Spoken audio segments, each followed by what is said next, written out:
Hundreds of thousands of people have taken to the streets across Germany.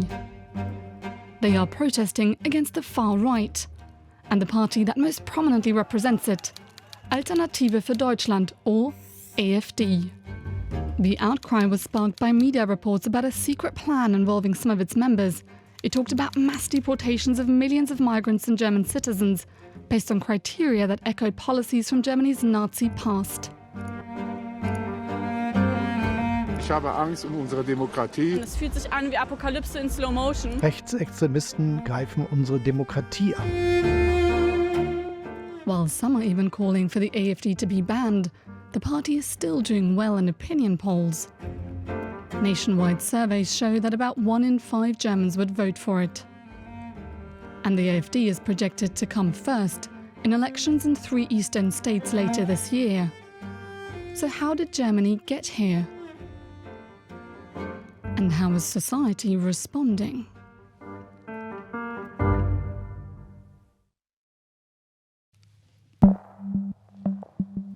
The AfD story starts here in 2013. A group of Eurosceptics establish a fringe party critical of the EU and the common currency. Der Euro? Schon gar nicht. Er war ein historischer Fehler, aber Fehler können korrigiert werden. But when hundreds of thousands of migrants and refugees arrive in Europe, the AfD's focus starts to shift. Frau Merkels Aussage, alle Migranten der Welt nach Deutschland einzuladen, hat diesen Dammbruch ermöglicht. The party becomes a lightning rod for those opposed to migration. A leading figure behind this shift to the right is Björn Höcke, a man who, during street protests, closed ranks with neo-Nazis and railed against Holocaust remembrance and Berlin's memorial to the murdered Jews of Europe. Sich ein Denkmal der Schande in das Herz seiner Hauptstadt gepflanzt.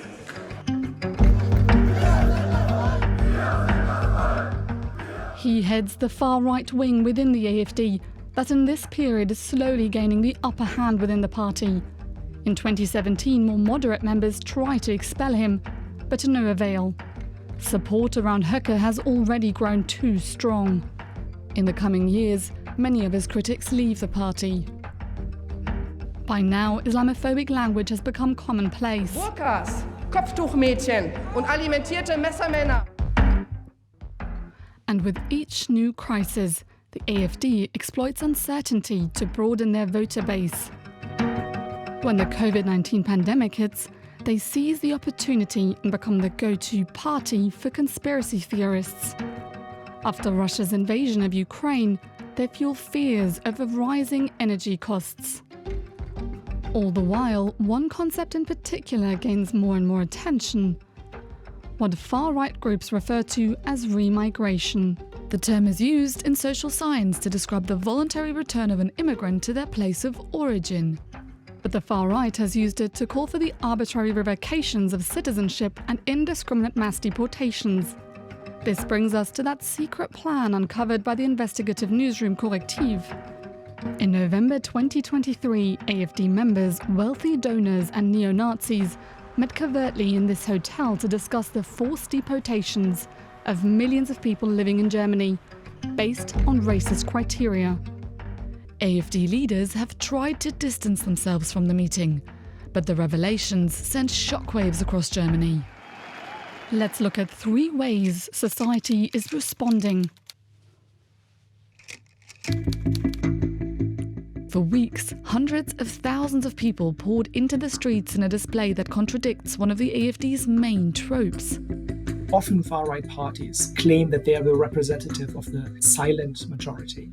And I think the spread of these protests and the number of people participating really demonstrates that this claim is not empirically valid. But it also shows that the vast majority of the country does not share these positions.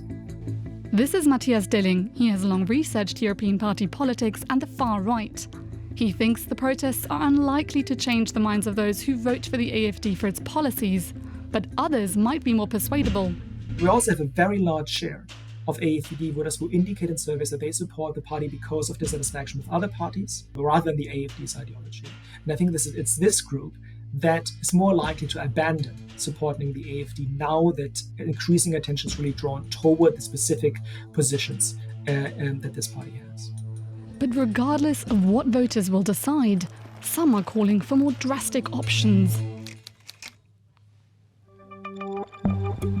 Germany's constitution is equipped with a set of laws to protect it from anti-democratic threats and avoid repeating past mistakes. Es gibt ein klassisches Beispiel aus der deutschen Geschichte. Goebbels, der berüchtigte Propagandaminister unter Hitler in der Nazizeit, der hat in der Kampfzeit, also als die Nazis noch nicht an der Macht waren, gesagt, wir werden wenn die Demokraten so dumm sind, dann werden wir sie mit ihren eigenen Mitteln schlagen. This is Ulrich Battes, a lawyer and expert in German constitutional law. He explains that Germany's constitutional court can outlaw a party that seeks to undermine the democratic order. But that's not an easy process.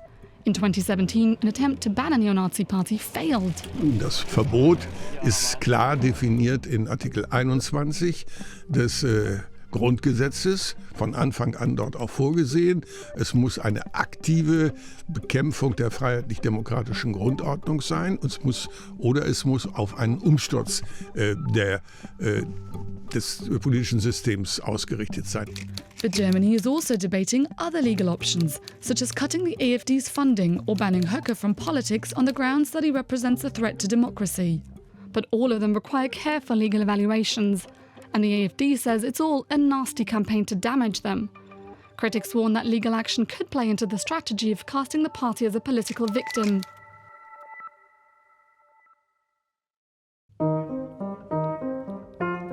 Other parties have long tried to win back disgruntled voters.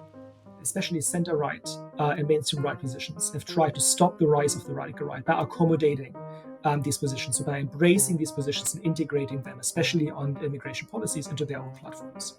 That also includes adopting far-right rhetoric. Klar machen, wir wollen den Asyltourismus in Europa beenden. Die kleinen Paschas. There is no conclusive evidence that actually suggests that this is working in terms of stopping the rise of the far right. If anything, the evidence actually points toward the opposite. Instead, some experts recommend resisting accommodation and rejecting collaborations. The second response is to maintain what is called the cordon sanitaire. So kind of to maintain the collaboration between democratic parties and to kind of clearly say, no, we are not cooperating with the far right. All other major parties have insisted that they won't collaborate with the AfD, but the strategy is showing cracks at the local level, where they sometimes pass legislation with AfD support. And Dilling points out that these strategies would only focus on isolating the party, without addressing the concerns of its voters. Some that say they're economic, others say that they're kind of more like about a sense of culture or cultural threat. And there's more recent work suggesting that this has to do with actually kind of the distinct development of particular places and kind of a feeling of kind of disconnected from kind of central decision makers, feeling left behind, feeling forgotten. These concerns are there, they are real, these are kind of concerns that people voice.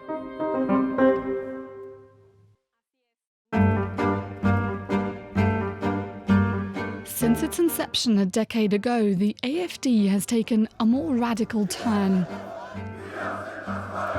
This approach has paid off in opinion polls, and the party is still projected to achieve record results in 3 eastern states. But the latest revelations may prove to be a turning point. Or at least that's what these protesters hope. Demokratie lebt vom Mitmachen, und wenn wir uns einfach nicht mehr anstrengen, dann verlieren wir einfach unsere Wirkung. Ich musste da sein, auch meine Solidarität zeigen mit meinen Menschen, mit Mitbürgerinnen und Mitbürgern. Dieser Nationalismus, also sorry, der muss weg. Für meinen Enkel möchte ich eine nazifreie Zone schaffen.